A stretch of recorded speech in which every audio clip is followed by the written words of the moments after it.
La nueva escuela mexicana. Analizamos temas de estudio, promoción horizontal. Antecedentes. Desde mayo del 2019 a agosto del 2021, las fases y acciones principales de la nueva escuela mexicana han consistido en lo siguiente: evaluación del plan y los programas de estudio. ¿Qué fortalecer? ¿Qué eliminar? ¿Qué nuevos elementos se incorporan? En enero a marzo del 2020 se hizo la versión preliminar del currículum.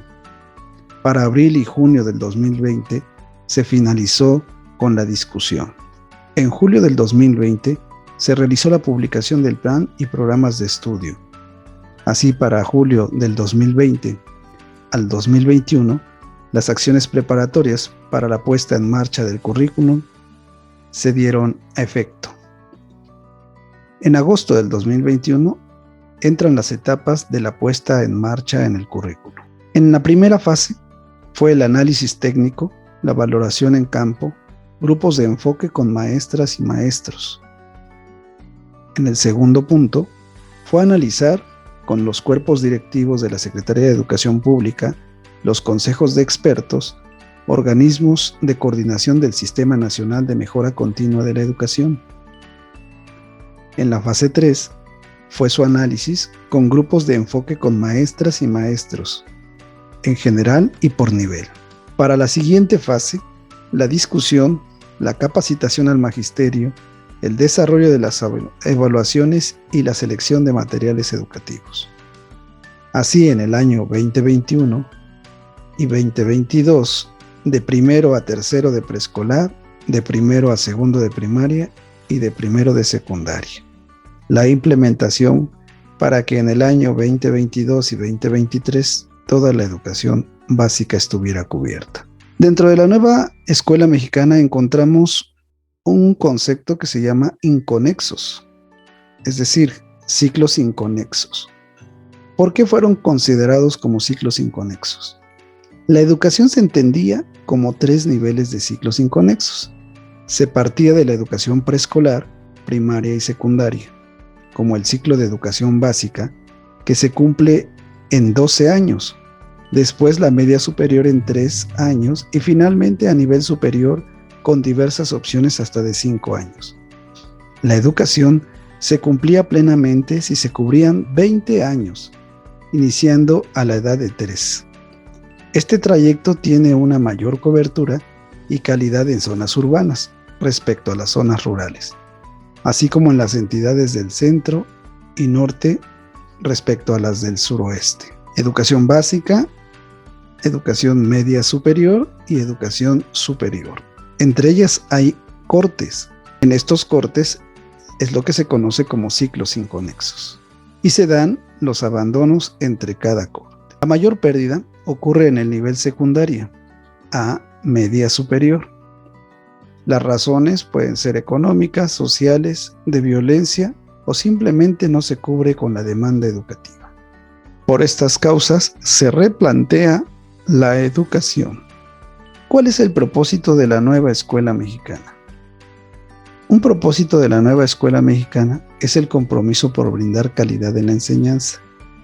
Las mediciones de diversos instrumentos aplicados en la educación básica y media superior muestran que tenemos rezago histórico en mejorar el conocimiento, las capacidades y las habilidades de los educandos, en áreas fundamentalmente como la comunicación, las matemáticas y las ciencias.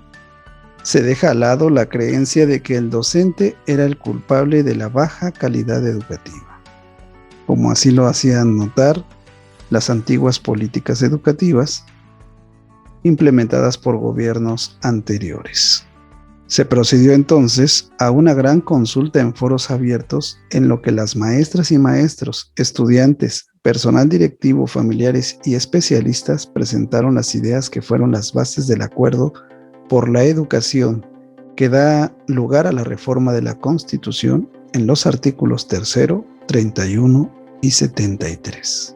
¿Qué nos dice el artículo 31? Principalmente, pone énfasis en la responsabilidad de los padres para hacer que sus hijos concurran a las escuelas, para recibir educación obligatoria, participar en el proceso educativo, al revisar su proceso, desempeño, velando por su bienestar y desarrollo. Asimismo, el artículo 73, en el apartado 25, establece el sistema de la carrera de los maestros y maestras, establecer y organizar y sostener escuelas rurales, media superior, secundarias y profesionales, y cumplir con los fines de la educación. Entonces, ¿qué es la nueva escuela mexicana? Es la institución del Estado mexicano responsable de la realización del derecho a la educación. La educación es para toda la vida. La nueva escuela mexicana ofrecerá para todas las edades conclusión de estudios, actualización, profesionalización, aprendizajes de los avances en el conocimiento y certificación de las competencias. ¿A qué denominamos las 4A? Las 4A garantizan el derecho a la educación. La asequibilidad, que es la educación gratuita y obligatoria, derecho rural y el respeto a la diversidad. La accesibilidad, que debe ser inclusiva, la aceptabilidad, seguridad, calidez, calidad, cualidades profesionales del profesor, y la adaptabilidad, que es adecuar al contexto sociocultural y las promociones de derechos humanos. Los principios de la nueva escuela mexicana son los siguientes: el fomento de la identidad con México, la responsabilidad ciudadana, la honestidad, que es el compromiso fundamental para el cumplimiento de la responsabilidad social, que permite que la sociedad se desarrolle con base en la confianza y en el sustento de la verdad de todas las acciones para permitir una sana relación entre los ciudadanos. La participación en la transformación de la sociedad, el respeto a la dignidad humana, promoción de la interculturalidad, promoción de la cultura de paz. Analicemos algunos principios. Principio 1. Fomento de la identidad con México. Tiene su origen en la UNESCO en 1982, al explicar que la cultura permite al ser humano tomar conciencia de sí mismo, se reconoce como un proyecto inacabado, pone en cuestión sus propias realizaciones, busca nuevas significaciones y crea obras que lo trasciendan. Entre ellas resaltamos amor a la patria, aprecio por su cultura, conocimiento de su historia y compromiso con los valores.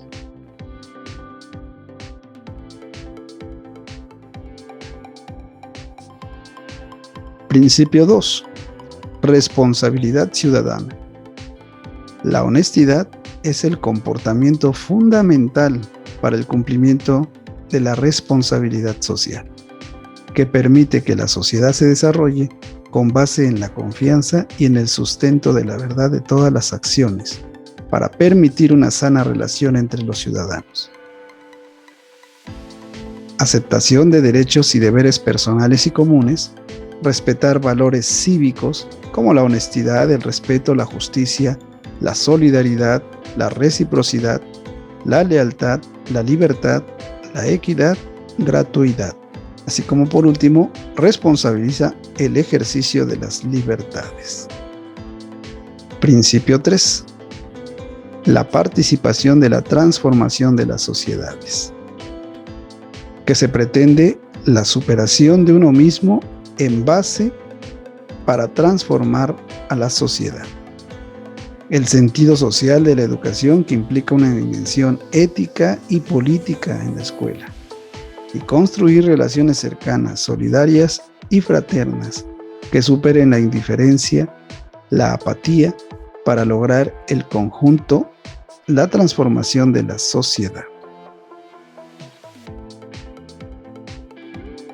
Principio 4. respeto a la dignidad humana. ¿En dónde se sustenta este principio? Este principio se sustenta principalmente en los Objetivos del Desarrollo Sostenible dentro de la Agenda del 2030 de la ONU, donde rescata la dignidad humana, el desarrollo integral del individuo para que ejerza plena y responsablemente sus capacidades. Las personas son el eje central del modelo educativo.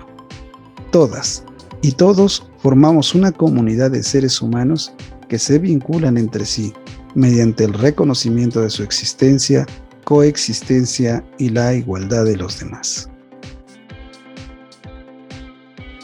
Principio 5 de la interculturalidad. Fomenta la comprensión y el aprecio por la diversidad cultural y lingüística, así como el diálogo y el intercambio cultural sobre una base de equidad y respeto mutuo. La interculturalidad se debe abordar desde una perspectiva que incluye elementos sociales, históricos, culturales, conocimiento profundo de la diversidad de las múltiples culturas existentes, generar relaciones basadas en la equidad y el diálogo. ¿Cuáles son las condiciones para construir la nueva escuela mexicana? En primer término, la revalorización del magisterio, la cual estuvo muy afectada por gobiernos anteriores. La infraestructura necesaria para que al estudiante se le dote de las herramientas necesarias, escuelas dignas, espacios dignos y tecnológicos. Los objetivos de aprendizaje y estrategias didácticas y revisión del contenido en los planes y programas. Y por último, la gobernanza, que resalta la participación de maestros, de estudiantes, de padres de familia y de gobiernos estatales, federales, así como también los municipales. En el primer concepto, el magisterio se debe contemplar, entre otras cosas, como la reestructuración global de una carrera docente que permite el desarrollo profesional de las maestras y los maestros para su ingreso, promoción, reconocimiento y retiro.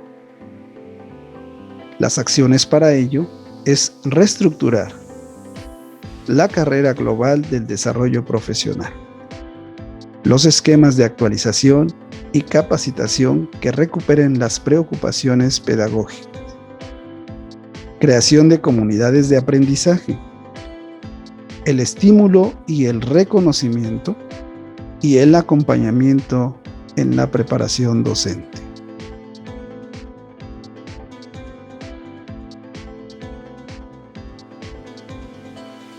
En el rubro de la infraestructura, que se cuente con una infraestructura adecuada para promover el aprendizaje de los niños, niñas, adolescentes y jóvenes en un espacio seguro, con ambientes propicios en el que se vive una cultura de paz.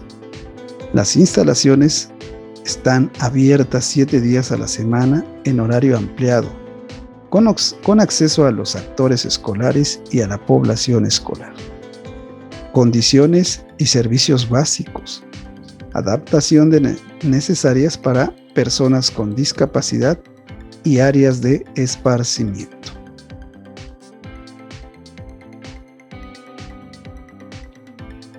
La gobernanza. Importante la participación de la sociedad y sus agentes en la toma de decisiones, sin perder de vista su rol y su papel. Objetivos de aprendizaje, estrategias y revisión de contenidos. Son las formas en que se adaptarán los elementos del artículo 3 constitucional, comprendidos en contenidos, en la pedagogía y en las estrategias didácticas. Nivel educativo, nivel y tipo educativo que definirá propósitos sin perder todo el trayecto, adecuar los contenidos, replantear las actividades en el aula.